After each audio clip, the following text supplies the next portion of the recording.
Good morning. I'm talking about headaches today. Very common, but usually not that common in children under the age of 5. So, if there's a child under the age of 5 who's complaining of headache, then it has to be taken seriously. So, you should see a doctor. But they remain a common cause in older children. The cause can be very simple, like dehydration if they are not drinking enough water, or vision issues. So get the eyes checked regularly every 6 months to 1 year. Because if they are trying to focus, especially in the class, then the brain has to work harder to join the images together, and that's why they complain of headache when they come back home. So get the vision checked as soon as possible. Then you've got some common causes of headache like migraines or sinusitis, which is when you have a blocked nose, you have got sinuses in the brain which are not able to drain through the nose, and there is a collection of fluid or pus in the sinuses, and they cause chronic headache. It's like a dull ache there all the time. It will need treatment with decongestant, sometimes antibiotics and regular painkillers to reduce the inflammation.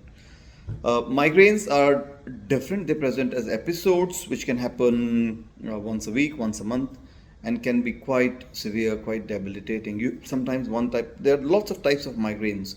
Sometimes they are on one side of head, sometimes in the front. They can be associated with an aura. That means you know the headache is coming. You can have double vision or a colored circle around the lights. It can be associated with vomiting. Sometimes it's better when you go into dark, and painkillers. The painkiller specifically for migraine is called sumatriptan. It's on prescription, and that can help with the migraine. If the migraine reaches to a stage when it's really affecting your life, then a prophylactic medication can be started to stop them coming.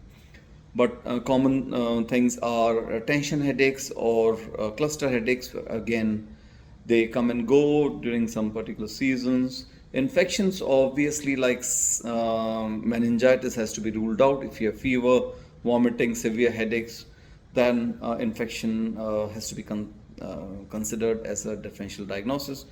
You can also have what we call subdural hemorrhage, but that's really uncommon in children. But there are some rare causes like aneurysms, which luckily we don't see a lot. So common things are common. So if they are persisting for quite some time and not getting better, you should see a GP, and you may need some investigations. But in the meantime, continue regular painkillers. Ibuprofen works better for a lot of children and myself as well.